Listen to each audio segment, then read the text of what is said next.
E Islane, ambos membros em comunhão da Igreja Assembleia de Deus aqui em Santa Cruz do Capibaribe. Para isto, convido-os a acompanharem a leitura do texto sagrado que se encontra no Evangelho de Jesus Cristo, conforme escreveu São Marcos, no capítulo de número 7 e o versículo de número 24 em diante, que nos diz o seguinte: todo aquele, pois, que escuta estas minhas palavras e as pratica, assemelhá-lo-ei ao homem prudente que edificou a sua casa sobre a rocha. E desceu a chuva, e correram rios, e assopraram ventos, e combateram aquela casa, e não caiu, porque estava edificada sobre a rocha. E aquele que ouve estas minhas palavras e as não cumpre, compará-lo-ei ao homem insensato que edificou a sua casa sobre a areia.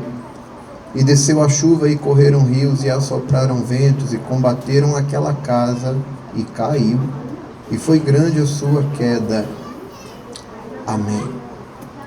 Pai, no nome de Jesus, te damos graças, Senhor, por estarmos reunidos nesta tarde para a celebração deste momento tão singular na vida destes dois jovens, Senhor. Pedimos, portanto, a direção do Teu Espírito Santo, pois Tu sabes que sem Ti nada podemos fazer.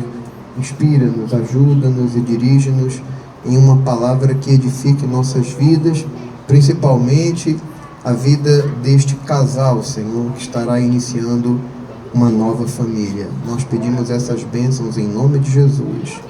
Amém. Podeis sentar, queridos. Nós estamos diante de um texto que foi produzido a partir de um dos principais ensinos de Jesus.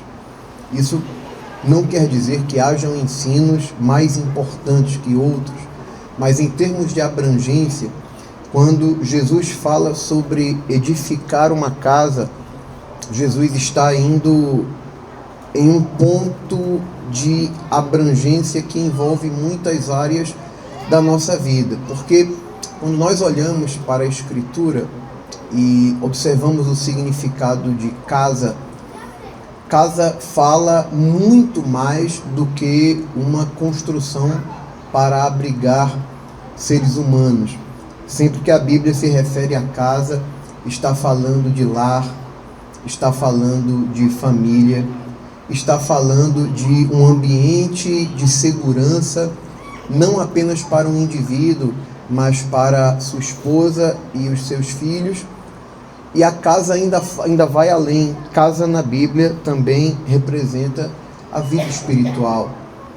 Quando Deus precisou orientar um rei que estava prestes a enfrentar a morte, Deus, em um ato de muito cuidado, usa um profeta para esse rei e diz assim: põe em ordem a tua casa, porque morrerás e não viverás. Muitos interpretam esse texto como um juízo de Deus, mas na verdade se trata ali de um cuidado de Deus.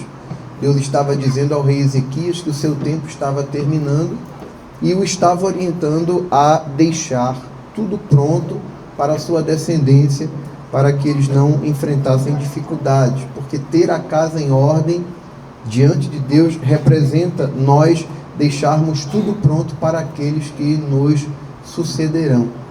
Então, casa fala muito mais além do que um simples lugar de abrigo. Tem a ver com o ambiente de segurança, o ambiente de paz, o ambiente que fala da firmeza que nós temos em Deus. E fala do sucesso da nossa vida espiritual, da nossa família e da nossa condição como, principalmente como homens. Curiosamente, nesta parábola, Jesus fala que quem está edificando aqui é o homem, como construtor. E fala de dois tipos de homem, do homem prudente e do homem insensato. Normalmente, quando se trata de edificar um lar, essa prerrogativa, essa responsabilidade é das mulheres. Porque normalmente a firmeza e a estabilidade de um lar é promovido pela mulher, pela esposa. No Antigo Testamento, quando Israel peregrinava, ou seja, quando eles não tinham uma residência fixa e dependiam da orientação de Deus para desarmarem as tendas, armarem as tendas, prosseguirem em marcha, a história revela que quem era responsável pela edificação das tendas, por promover a firmeza e a estabilidade do lugar de habitação da família, eram as mulheres. Eram elas quem manuseavam martelo e estaca para promover a edificação do lar, do ambiente de abrigo da família.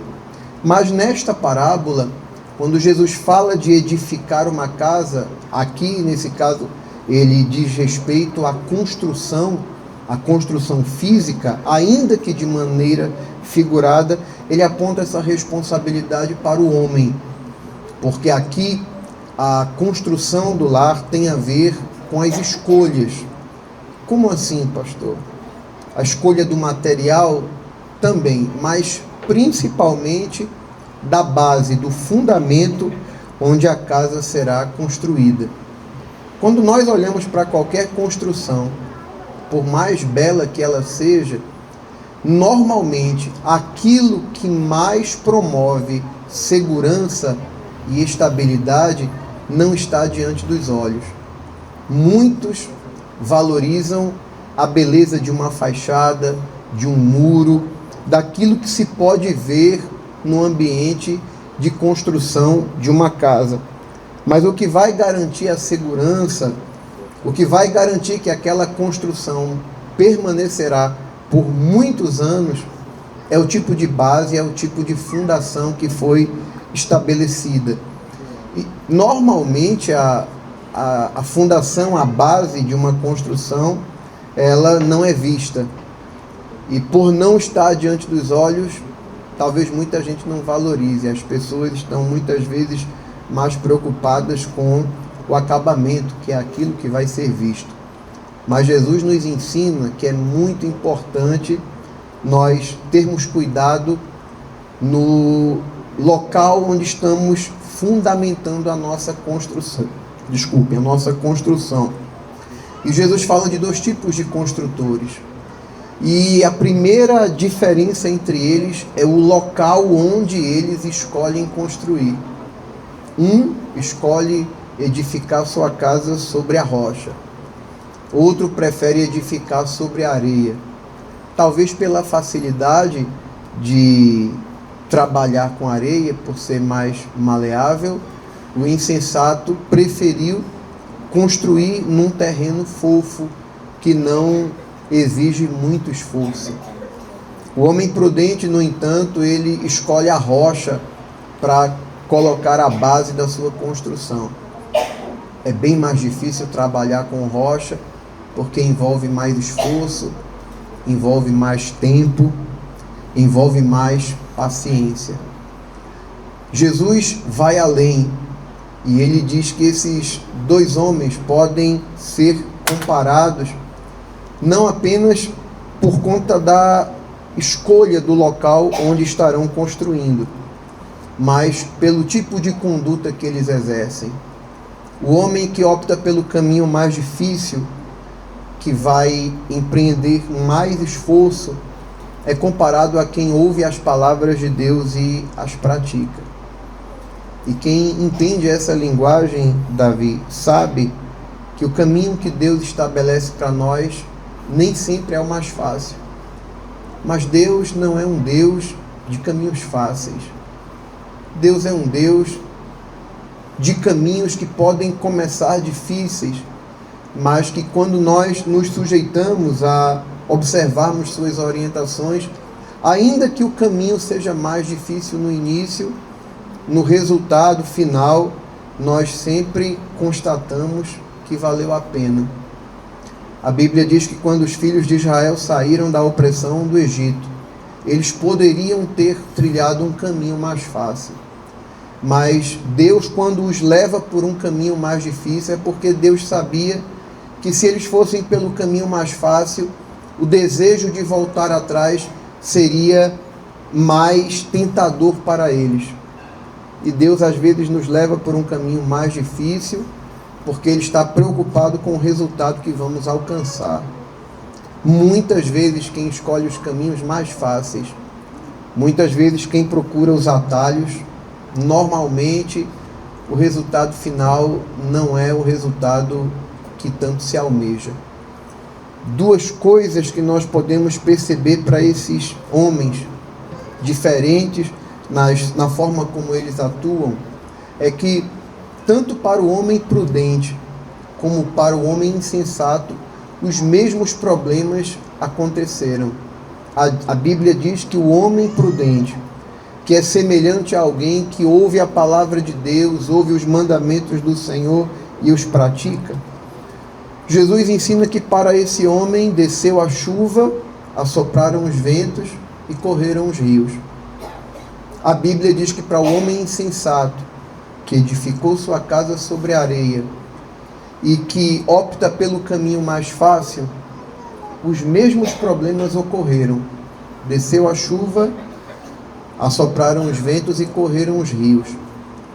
E a gente pode pensar, mas espera aí, se eu que me esforço para construir o meu lar, construir as bases do ambiente de edificação da minha família, se eu me esforço para praticar os mandamentos da palavra de Deus, e mesmo assim eu vou sofrer os mesmos problemas, as mesmas adversidades daqueles que optam pelo caminho mais fácil, por que vale a pena? Qual é a vantagem? A vantagem está no resultado final. É que a Bíblia diz que a diferença principal está no futuro. Para o justo, o homem prudente, que ouve a palavra de Deus, que a coloca em prática, que sabe que muitas vezes o caminho é mais difícil, mas é o caminho certo. O vento sopra, a chuva cai, os rios transbordam, mas no final de tudo, a nossa casa permanece de pé. Jesus nunca prometeu que se fizéssemos a sua vontade, nós estaríamos livres de problemas. Os problemas sempre virão. E daqui para frente vocês experimentarão um outro nível de lutas e de adversidades. Eu não posso jamais iludi-los dizendo que o casamento será sempre um mar de rosas. Haverá dias maravilhosos. Vocês viverão momentos inesquecíveis. Mas principalmente depois da lua de mel, começam a chegar os boletos, começam a vir as responsabilidades de quem preside uma família. Porém, se Jesus sempre for o fundamento, sempre for a base do vosso relacionamento, se os princípios que nortearem vocês, os princípios de convivência, o papel que vocês assumirem, estiverem fundamentados não naquilo que a gente acha certo, porque nem sempre o que a gente acha que é certo está de acordo com o que a palavra de Deus diz. Mas se vocês sujeitarem os papéis de vocês, como marido e como esposa, a base do casamento de vocês será uma base sólida. E por mais que as dificuldades venham, diga-se de passagem, não foi por acaso que Jesus usou essa figura de linguagem, porque a chuva vem de cima, os rios transbordam de baixo para cima, e os ventos sopram ao nosso redor. Em outras palavras, Jesus está dizendo que para quem está construindo um lar, virão ataques de todos os lados, mas quem constrói um lar firmado na rocha, observando os princípios da palavra, não há adversidade que derrubará e destruirá a vossa família. A razão porque o mundo hoje vive uma crise no âmbito familiar. A razão por que muitos lares se desfazem é porque edificaram lar sem aplicar os princípios de quem estabeleceu o que é família, sempre terminará em fracasso quando os princípios de quem estabeleceu a família não forem observados, porque quando a gente compra um eletrodoméstico e ele não está funcionando como deveria, a gente vai no manual do fabricante para ver o que é que a gente está fazendo de errado e para identificar o problema. A mesma coisa acontece com o casamento. Quem criou o casamento foi Deus. Quem fabricou família foi Deus. E quando alguma coisa foge do funcionamento correto, a gente vai para o manual do fabricante, a palavra de Deus, observar o que é que eu, como marido, estou fazendo de errado, o que é que a esposa, como companheira, está fazendo de errado. E quando a gente submete a nossa vida a uma análise dos princípios da palavra, corrigimos o que está fora do seu devido funcionamento e aplicamos essas correções à nossa vida conjugal, nenhuma adversidade vai destruir aquilo que está edificado sobre a rocha. E não é por acaso que na Bíblia Sagrada Jesus, ele é representado no Antigo Testamento pela figura de uma rocha por diversas vezes. Se ele for a vossa base, se ele continuar sendo a vossa base até o fim, nem chuva, nem rios, nem ventos poderão destruir a família que vocês edificam a partir de agora. De sorte que, se esse é o propósito de vocês, eu quero perguntar ao jovem Davi, se é de sua livre espontânea vontade receber a jovem Islane como sua legítima esposa. De igual maneira, quero perguntar à jovem Nani se é de sua livre espontânea pressão ou vontade receber o jovem Davi como seu legítimo esposo. Diante de vossa declaração, eu quero, a partir desse momento, abrir espaço para a entrada das alianças.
Estava preocupado em saber se ele estava habilitado para dirigir aqui dentro, não atropelar a noiva.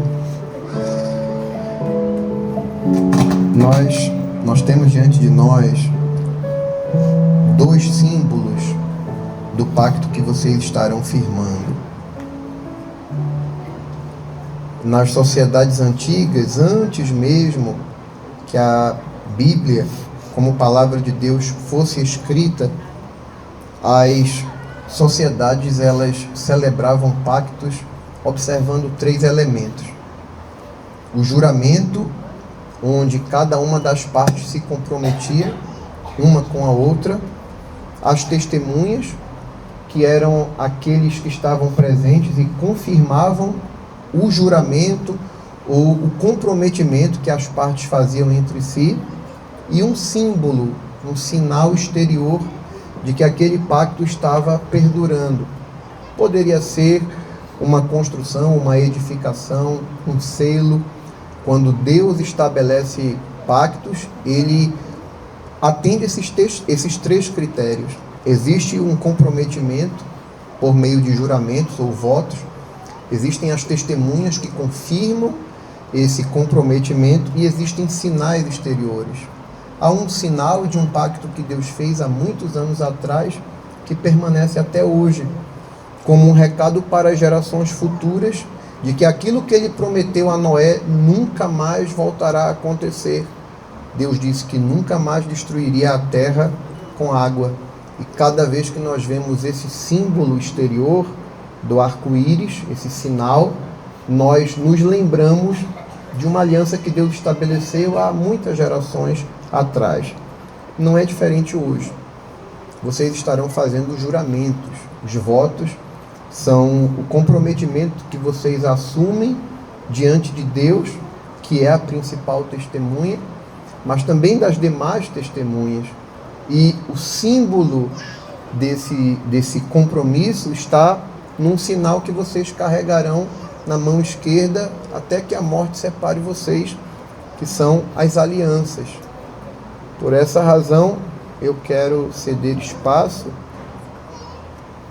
para a jovem senhorita. A senhorita vai olhar nos olhos, podem virar um para o outro. E a senhorita vai olhar nos olhos dele, dê a mão para ela, pode dar sem medo. A senhora vai olhar para ele e vai repetir essas palavras. Davi, com este anel, eu te recebo como meu esposo, e prometo diante de Deus e das testemunhas que eu vou te amar, te respeitar, cuidar de ti e fazer o que estiver ao meu alcance, para que tu sejas feliz, aonde quer que tu fores, eu irei, e aonde pousares, eu pousarei.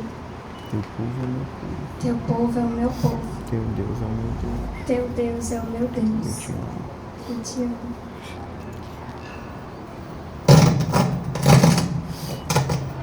Vocês estão tristes? Estão arrependidos? Estão chorando? Agora é tua vez, campeão. O senhor vai pegar esse anel. Não olhe para mim, não, olhe para ela. Fica melhor. E vai dizer: como chama, né? Não.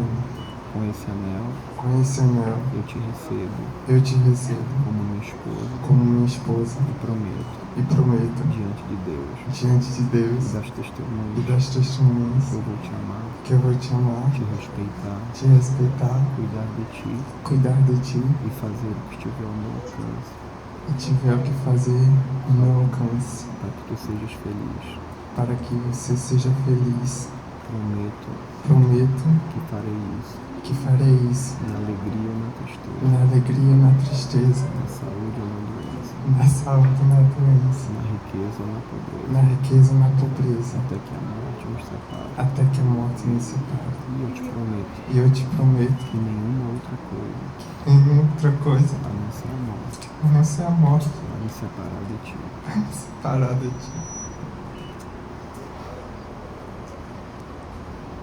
Convido a todos a estarem de pé.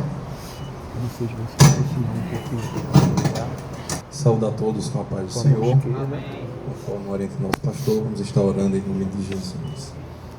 Pai, no nome de Jesus, neste momento em tua santa presença, Pai, em nome de Jesus, eu te apresento momento, Senhor, para te apresentar casal os que teus se filhos, une ó Deus, que diante de ti, sob diante a do bênção anjo da do igreja, matrimônio, e diante das Senhor. testemunhas, ó E eu Pai, te peço que declaram o seu assim amor, como eles ó Pai, te honraram, estão dando início a mais uma tu etapa possas nas suas honrá-los, vidas, Senhor, ó Deus, em união familiar, fazendo com que esta a qual família a qual possa o Senhor nascer tem debaixo da constituído, ó tua Deus, bênção. sobre a terra, Faze-os continua com a tua mão frutíferos, estendida sobre a vida dos prósperos, mesmos, e que guiando, sejam ó instrumentos Pai, os de bênção a ajudando, partir ó Deus, para que eles desta possam união, vivenciar, Senhor. possam Recebe, viver, ó portanto, Pai, todos os a planos, nossa os gratidão, projetos, Deus, que tu e que os tens teus para projetos a família, se tornem que tu tens realidade para a vida de cada na um vida deles, que eles venham ser eu te felizes peço, e prósperos para a glória do teu em nome. de Nós Jesus, te pedimos, ó Pai, e no nome de Jesus te agradecemos. Amém. Amém. Minha mão. Se estamos aqui hoje, foi porque a graça do Senhor nos alcançou. E eu me alegro em gratidão a Deus porque eu tenho visto seu cuidado nos mínimos detalhes. Que bom que te encontrei. Você foi e sempre será minha maior bênção, meu melhor presente. Você é rara, preciosa para mim e para Deus. Em você encontrei virtudes que não encontrei em mais ninguém. Você é única. Pequenos gestos mostram seu valor. Soube que era você a pessoa certa quando vi que sua prioridade era Deus. O seu amor e dedicação me fez te admirar mais ainda. Nunca tive tanta certeza em meu coração como tive ao te escolher para a minha vida. Eu te escolheria sempre. Você tem um jeitinho doce e amoroso que me faz se apaixonar todos os dias ainda mais. Em você encontrei o real sentido do amor. Eu sinto esse amor. Você transmite paz e amor. Se antes eu já te amava, hoje eu te amo mais. E sei que amanhã te amarei mais ainda. Porque você sabe regar e cuidar. Você tem o dom do amor. Você tem a graça de Deus em sua vida. Você reflete o amor de Deus para comigo. Que o nosso amor continue crescendo exponencialmente mais, tendo Deus como prioridade sempre em nossas vidas. Foi o Senhor que nos uniu para a sua glória. Prometo te amar, te cuidar, te valorizar, te honrar, apoiar seus sonhos e ser seu parceiro fiel em todos os momentos. Quero sorrir contigo, celebrar conquistas, ser seu abraço nos momentos difíceis, ser sua força, te proporcionar sempre a melhor versão de mim. Que nossas vidas sejam dirigidas pelo Senhor e possamos construir um lar abençoado e alicerçado em Deus. Eu te amo muito, minha esposa.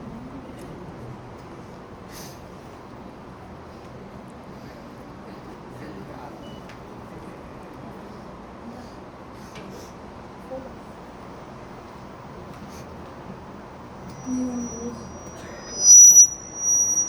lembro-me que escrevi uma carta para Deus e descrevi todas as características do homem que um dia iria me casar. E é lindo porque o nosso Deus é Deus de detalhes. A prova disso, você é a pessoa que Deus preparou e a qual quero viver para o resto da minha vida, até que Ele venha. O teu nome significa homem segundo o coração de Deus. Amado, querido, tu és um homem idoso, romântico. Eu te admiro. És escolhido por Deus para me amar e para cuidar. Meu companheiro de oração, de busca e de todos os momentos. Sinto o cuidado de Deus através da sua vida.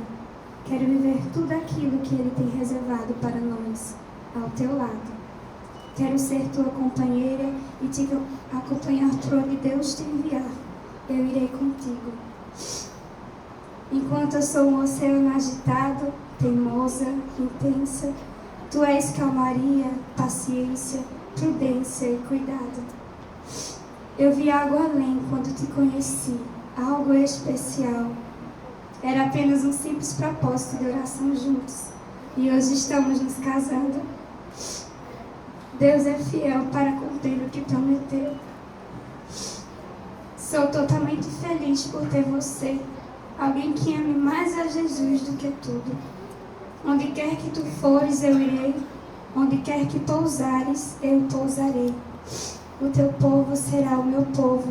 O teu Deus será o meu Deus. Prometo te amar, cuidar, honrar e sempre te acompanhar, até que Ele venha. Eu te amo, meu amor.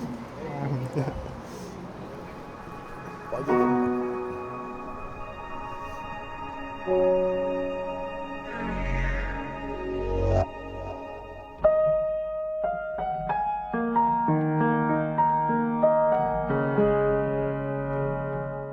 Da igreja se colocar de pé para estarmos fazendo uma oração